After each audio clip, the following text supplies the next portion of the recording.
Position officielle, il y a la Mouka, position officielle, il y a SID. On me dit, loi, Tchani Azali congolais, a quoi qu'on a likanisi, a proposé loi. Pour Loulou, c'est un député, a quoi qu'on a endossé loi, a quoi on a le Parlement. Loi en soi, a quoi qu'on a la malam. Mais contexte politique au Tozanango, et s'inviter que ma question à l'Olengo, et ça, c'est mon moment, l'opportunité, Ezali Yangote. Alors, bon, il y a un congolité, finalement, le peuple ne se retrouvera pas parce qu'il n'exerce pas sa souveraineté. Maman, et là, on dit que Soki Kaka Congolais à Azali Nakati, donc candidat à Azali Congolais de mère et de père, à Kena Maponomi, peuple a poni et yenda pour diriger Mboka. Le combat. Présence à Fayoulou Namatanga, les gens ne connaissent pas le lien qu'il y avait entre le cardinal Moussengo et Martin Fayoulou Madidi. À partir de la conférence nationale souveraine, vous en avez un lien, mais déjà à partir de Kuna. Merci beaucoup aux chers amis, les abonnés de 3W Congo France, mesdames et messieurs. Bonjour, bonsoir, ça dépend de l'heure que vous nous suivez dans vos maisons. Merci beaucoup. Comme vous l'avez remarqué, je ne suis pas aujourd'hui seule dans le plateau. Je suis avec Monsieur Adrien Malenga, Azali, cadre na SID, mon porte-parole, il y a plateforme La Mouka. Avec lui ensemble, dans le cadre de l'émission Nabiso, l'ère de vérité, dans le cadre de l'émission Nabiso, to symbole kaka o etali solo pe bosembo na maima koleka na mboka na biso République démocratique du Congo, pourquoi pas Kinshasa, la capitale. Merci Yambote to banda masolo to pesi mbote et puis micro rozong et pananga pour na série de questions mais Adrien to pesi mbote. Mbote maman Josephat, mbote na ba kongomani nyonso o bazui bakoya kolanda biso esika nyonso zo mibango. Merci beaucoup, M. Adrien. Ça fait longtemps, mais Dieu a fait grâce tout mon ani lelo lisusu pour tout solo anayo vraiment o ekotambola na mboka na biso to pe koleka na mboka na biso. M. Adrien, vous êtes de la Mouka, vous allez cadre na SID, vous allez parti cher, il y a honorable Martin Fayoulou Madidi. J'aimerais mieux commencer d'abord na maimatali vraiment la Mouka ya mbote to bana masolo mususu. To betana no dossier à Délice Sanga. Le président Délice Sanga a lancé que le roman quoi non au glissement. Tout le monde peut bien plusieurs fois la Mouka boter les mille qui ont non au glissement, non au glissement. Il faut qu'il y ait une élection. Mais tout le monde a dit Délice Sanga. Ameka qui peut y na ndenge na bino, bomeki peut ko boya ko zoaye. Bomeka no ko éclaircir opinion publique au bakolanda biso. Est-ce que Délice Sanga n'a pas droit à rejoindre la Mouka parce que la Mouka est une plateforme, il y a des Congolais, il y a des Congolais. Pourquoi alors refuser adhésion à Délice Sanga na kati la Mouka? Merci maman Josephat. Je crois que c'est un moment contre-vérité mingi na likambo ya honorable Denis Sanga. D'abord, il que Sengeli opinion va retenir les bosses ali 1 ata mokolo moko te Délice Sanga alingai ko comme membre de la Mouka. Non. Donc l'adhésion de l'honorable Sesanga dans la Mouka est une fausse information. Jamais ayaki ko poser problème na présidium à la Mouka pour le Tingai Denis Sesanga la ngina rejoindre plateforme la Mouka. Bobi que Denis Sesanga azan membre Union Sacrée. Bobi biango. Donc ça c'est la première information et Sengeli opinion va retenir. Jamais Denis Sesanga a manifesté sa volonté à côté dans la Mouka. Ça c'est de 1. Et puis de 2, l'important pour nous et l'important pour l'opinion congolaise, ce qui est important en fait pour le Congolais et les Congolais, c'est quoi? C'est qu'il faut tout se poser la question. Et là, Denis Sesanga Zakoloba. Denis Sesanga Lobi, il faut un consensus autour de réformes électorales pour être lobby dans la maponomie. Pour la transparente, impartiale et démocratique. Mais nous avons rappelé que ce discours au biso baï la Mouka tenir depuis mars 2019. Vous se référez à la proposition de sortie de crise. Et biso le plus heureux parce que maintenant les gens ont compris, malheureusement pour nous, 2 ans après, que va comprendre pertinence, il y a proposition de sortie de crise, va rejoindre logique wana. Consensus autour de réformes électorales, réformes institutionnelles, consensuelles bien entendu. Alors, mais biso tolobi que nous sommes le plus heureux parce que souci d'ambitieux alliés qu'il faut fédérer beaucoup plus de force, beaucoup plus de personnalité dans le combat parce que combat on a des alliés combat ko bongi sama ponomi lobby ko garantir vérité des urnes lobby. Mais glissement. Rappelez-vous le 20 janvier si je ne me trompe pas 2021 communiqué il y a président élu Martin Fayulu Madidi lu par son directeur de cabinet, M. Mwalimou, il a dit « Les Congolais n'accepteront pas le glissement ». Donc, nous constatons que ce sanga Azakoloba, Makambo Biso Tolobaka, depuis mars 2019. Et donc, pour Nabiso, Tolobi que Aza le bienvenu Nanini. Ça, c'est la troisième information, opinion Fouezois. À part le G7 à Rejoigna qui appelle, il y a proposition de sortie de crise. Ndeko Sesanga a rejoindre les lots, mais la lutte pour le changement, mouvement citoyen, boyebi yango yebani mokili mobimba. Balance qui idée à agenda citoyen, c'est-à-dire qu'on converger ba force nyonso makasi ya ba force sociopolitique au bazakoluka l'élection malamu bakoluka glissement et salimate. Eza agenda citoyen, agenda wana ezali une série d'activités, de manifestations, stratégies de lobbying pour appuyer comment dire consensus autour il y a une réforme électorale et puis de deux qu'on s'assurer que dans 2023 la date prévue l'élection et que ça et puis l'élection et donc vous allez crédible tout le monde est crédible c'est-à-dire impartial, démocratique et transparente. Alors biso décidé personnellement tu connais quoi adhérer n'appel wana ya lucha les lots de Denis Sesanga adhérer n'appel wana donc et Nicolas Baka que c'est dynamique eza kobota masikoyo na baimboka bai congolais au balobi que makambo esalama ki na 2006 makambo esalama ki na 2011 makambo esalama na 2018 et sengali pas ezongela. Rappelez-vous maman Josephat il fallait que nous en avions élection en 2016. Mais toujours qu'il y a élection en 2016, c'est parce que Kabila a glissé qui 2 ans.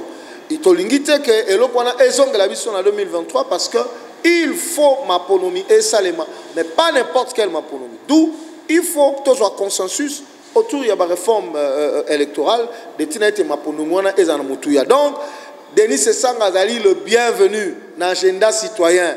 Biso décidé la mouka tozan na kata agenda citoyen la lucha tozan na kata agenda citoyen ce qui est avec région d'agenda citoyen aza les bienvenus ezali lokuta koloba ete to bengani la mouka parce que ayaki ko zonga te ko sala demande na pour réintégrer la mouka. Voilà l'information au Sengeli peuple aïe. Merci beaucoup M. Adrien. Parlons dossier dépolitisation et à CENI bipa wa pour organiser kama ponomi pour to les kanaba élection. Likama dépolitisation na bino boko lobela to mona ki ba na série wana to mona ki ba to ba dirigeant ki ba bien que ba loba ki ba za ba indépendant mais to mona ki déjà couleur politique na bango kasi bino le loton bozo lobela ba dépolitiser ezaka kate parce que vous trouvez bino na opposition boza par exemple na droit kaka ya 2 ministères yango ete boko telemela faut ba dépolitiser CENI. Non mais likama dépolitisation à CENI maman et bandi le loté. Nous avons rappelé que en 2011, avril 2011, pratiquement, opération Jeudi Serveur, Bissona de quoi UDPS, je dis bien UDPS, Union pour la démocratie et le progrès social. À l'époque, Ndeko Chabani, comment il s'appelle, le prénom j'ai oublié, Jacquemin Chabani, Azaki secrétaire général, il y a UDPS, tout ça, ça la réunion dans tel et honorable Diomi Nonga dans la ville, dans la boulevard, donc lança qui opération Jeudi Serveur avec 2 objectifs. Taux audité fichier, il y a taux audité serveur central, il y a CENI. Et puis deuxièmement, taux obtenir la dépolitisation de la CENI. Dépolitisation à CENI et Nicolas simplement que biso ba politicien to ko za ba juge peut arbitre té. Biso to za ko kene ma ponomi to zu ba délégué na biso to tindi bango na CENI pour ba organiser ba élection. Ça dit que ça juge parti ba tomoni pe expérience ya ba politicien o ba tindami na kata seni na mikolo eleki eza bato ba kene ko servir parti na bango le fameux Kalamba de l'UDPS et que même ko ebisa e alongwa na seni abi na kolongwa lisute ça crée des problèmes. Ils ont été achetés par M. Kabila et Seni et Komaki, caisse de résonance à M. Kabila. Il faut une société civile de Bakamba Seni. Mais mon côté, la société civile de Bakamba Seni pose le président le plus tout puissant. Non. Il faut le oui confession religieuse au Yébani, Bango va gérer Seni de manière rotative.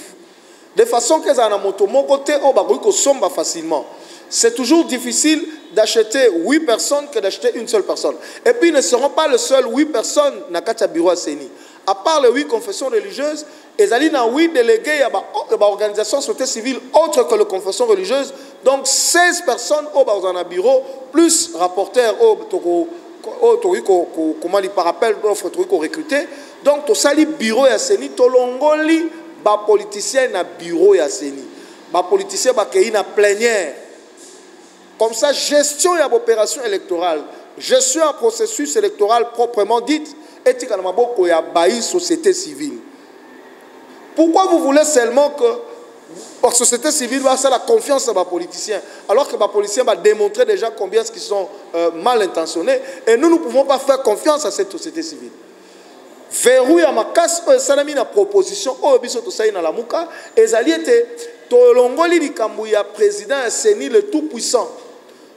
Baza 16 membres à bureau. Et puis, Bato Bakokamba Seni, et Zalika va déléguer à la confession religieuse par rotation. Mais ces combats-là, nous l'avons mené avec l'UDPS. À l'époque, on a limité qu'argument, non, nous ne sommes même pas intéressés. Ce qui nous intéresse, c'est la dépolitisation de la CENI.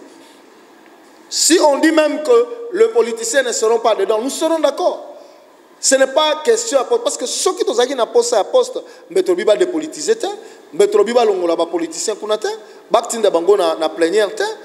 Donc, Maman Josephat, Ezali Kamboya ko crédibiliser le pouvoir organisateur de l'élection Nambo Kanabiso. Il faut Seni Ezala réellement indépendante, Ezala réellement impartiale, de façon que ma ponomitan et ma vérité des urnes est triomphée. Voilà des combats d'Abisso. Merci beaucoup, M. Adrien. Qui parenthèse, parlons maintenant dossier. Il y a Noël Tchani, la congolité, ce qui crée aujourd'hui, ce qui fait débat. Congolais, pour, contre. Mais c'est rien, comment est-ce que vous pouvez aujourd'hui analyser loi et congolité, en fait, la loi Tchani?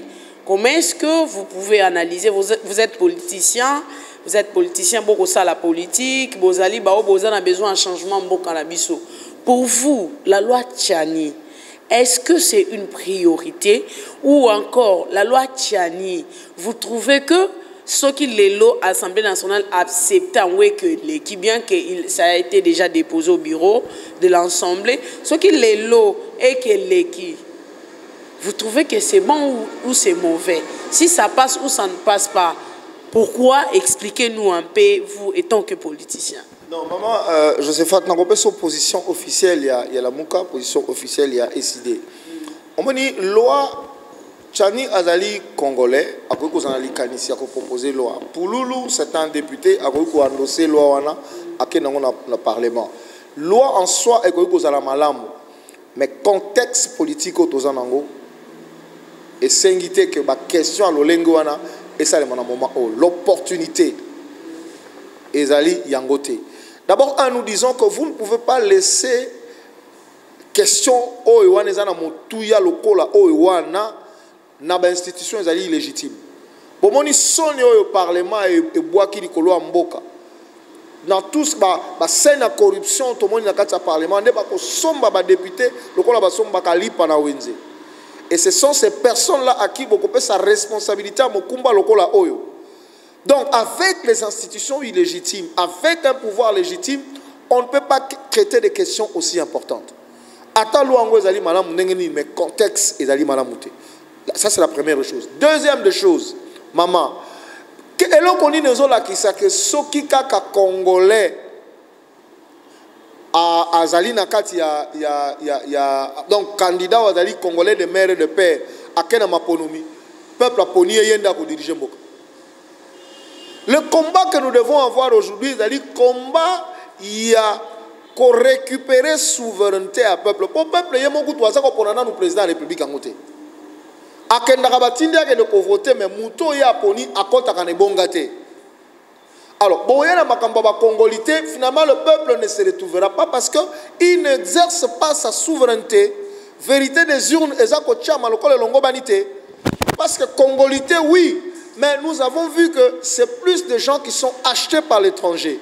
Les gens qui sont, comment dire, parachutés par le pouvoir obscur, qui font plus de mal au Congo. Aussi, on a un problème. Donc, le débat aujourd'hui, c'est le débat de voir comment faire en sorte que le peuple congolais récupère sa souveraineté. Parce que, dites-vous, maman, ceux qui va congolais va récupérer la souveraineté de Mango, on n'a jamais étranger à diriger Mboka. Donc, nous disons que ce n'est pas une loi opportune. Le contexte politique actuel ne s'y prête pas. Mais bien, même si Nakata loi makambo tokotala malamu ezali, mais le contexte politique actuel, les osengato qui na débat wanate, to que na débat essentiel. Ceux qui peuvent la recourir souveraineté naïe, on peut même décider que comment dire, à décider par référendum. À ce moment-là, le peuple lui-même va décider. Mais aujourd'hui, le peuple ne décide pas encore parce que vote naïe est à respecter, choix naïe est à respecter. C'est ça le débat. Si le choix du peuple n'est pas respecté pour désigner président de la République, vous discutez sur le congolité, mais qui va élire ces Congolais-là à la tête du pays? Si c'est quelqu'un qui a acheté comme Chilombo aujourd'hui, qui a été parachuté par le Rwandais et les étrangers, solution Ezanine. Est-ce qu'il y a un bon Keliboso? Donc, il faut tout pour sa réflexion, Mozindo. Donc, Bissotolobi, que vraiment, ça c'est une vaste distraction. Le combat est ailleurs. Le combat, c'est le combat de la récupération de la souveraineté de notre peuple pour que Yemoko Azwa ba décision Sengeli n'a pas question au Italie survie naïe. Merci beaucoup, M. Adrien. Restons sur ma loi toujours. Quand à la même assemblée, nous voyons après Tchani, tout le monde va parler, va déclarer, jeune fille, par rapport à la loi, il y a Daniel Mbaou qui, selon lui, qui dit que d'autres, il faut la verser dans $500 dans la capitale et puis dans des milliers d'euros sur $200. Est-ce que, M. Adrien, vous êtes aussi parent, hormis politique, aux AP parents?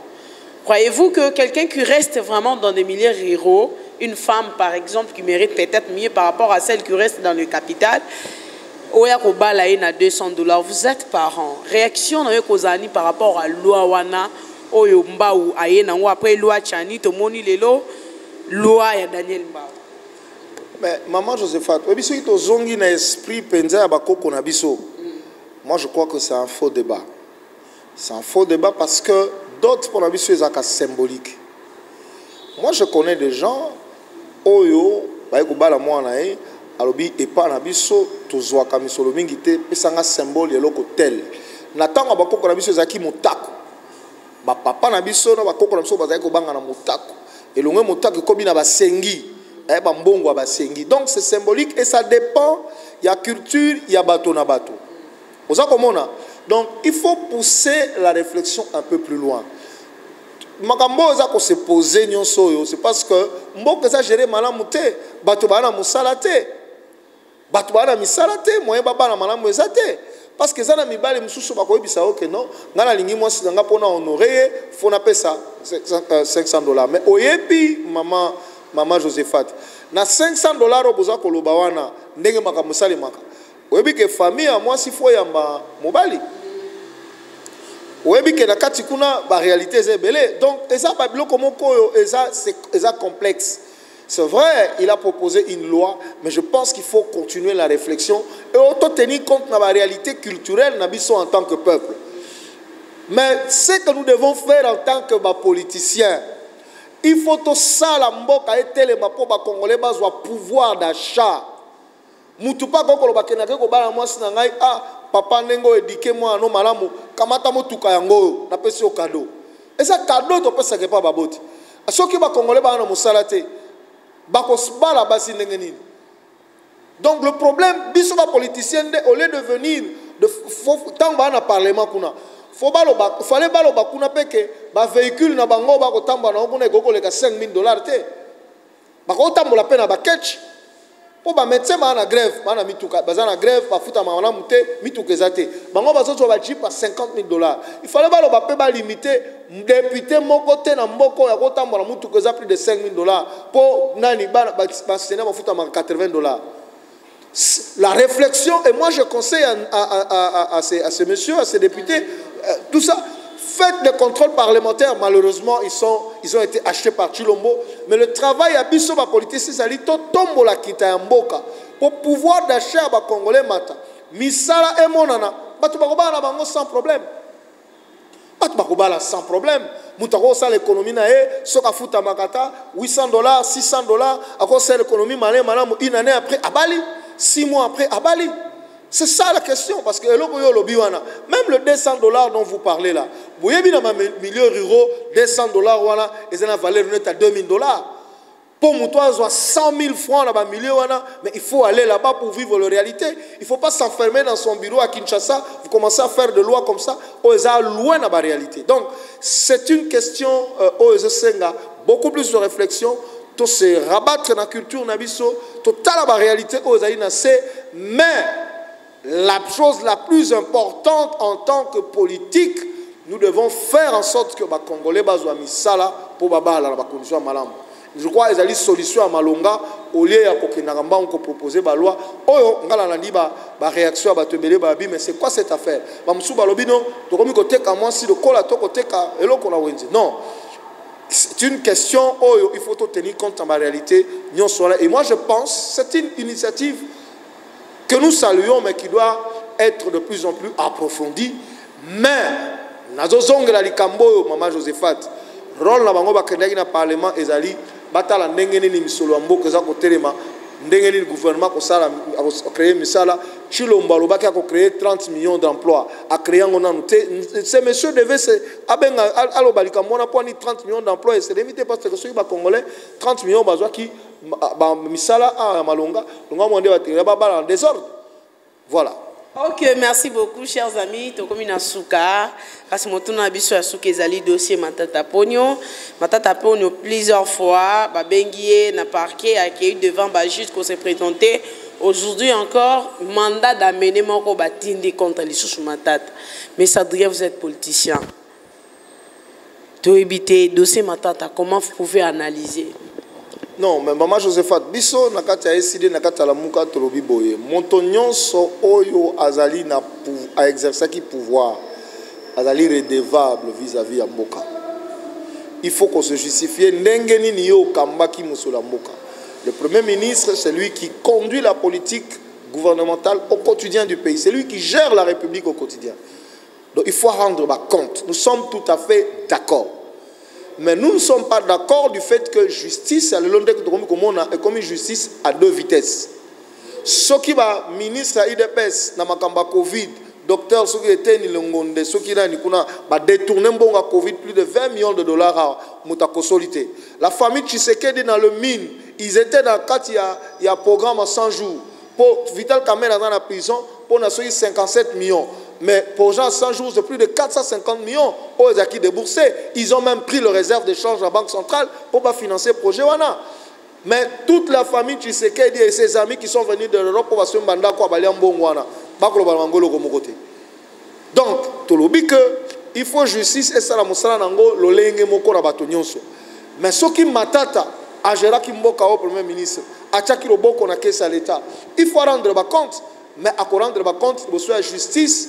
Ils allaient pour la vengeance T, ils allaient pour un règlement de compte T, et à la justice, sur la Monica Ibaki, j'ai tout mon parce que même la Bible dit la justice élève une nation.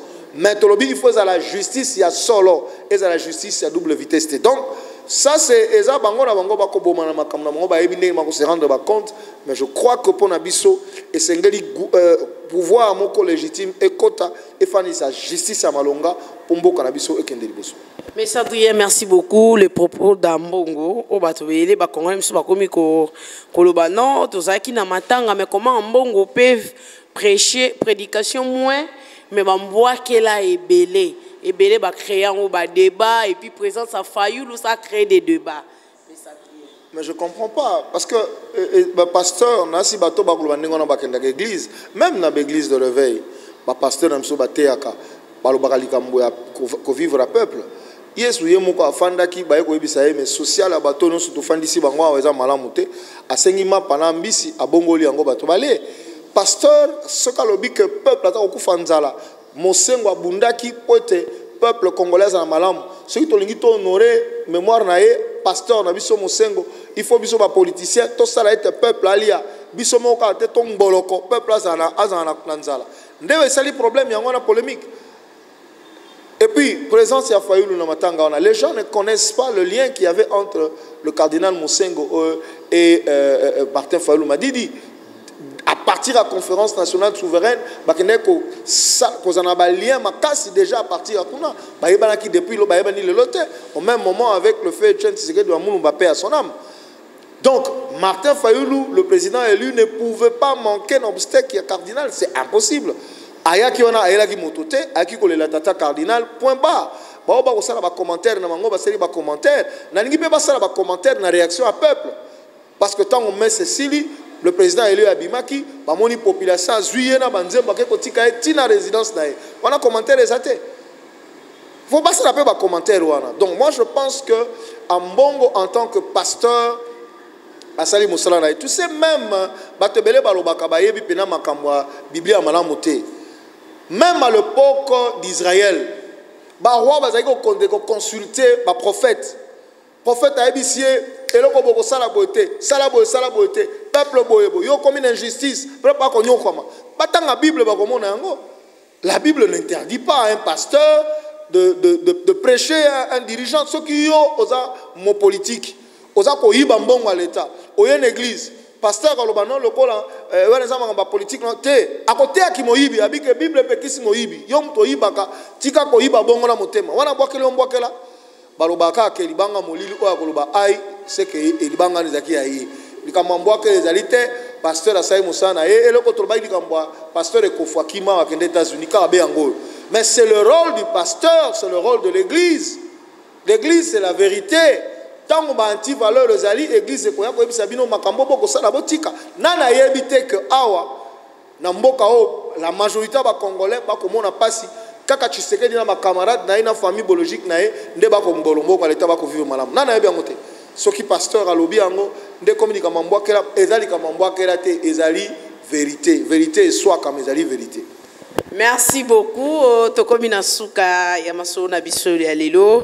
Mais Adrien a pêché sous merci ndenge quand même on invitation. Merci beaucoup.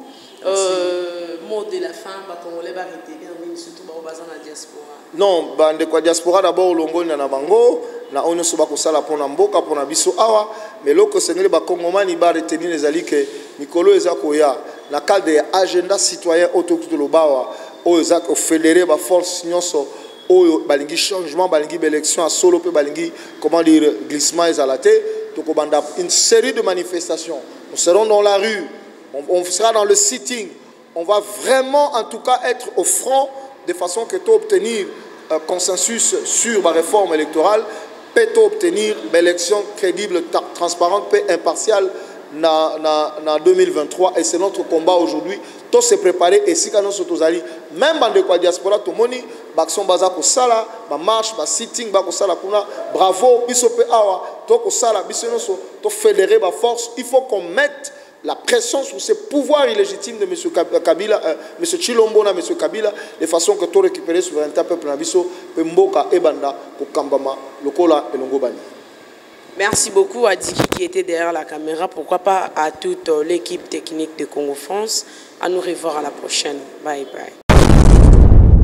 Congo France. Nous sommes là-bas. Nous sommes là-bas. congofrance.com, site ya Kolo Masolo à danger, Masolo à Kitoko. congofrance.com.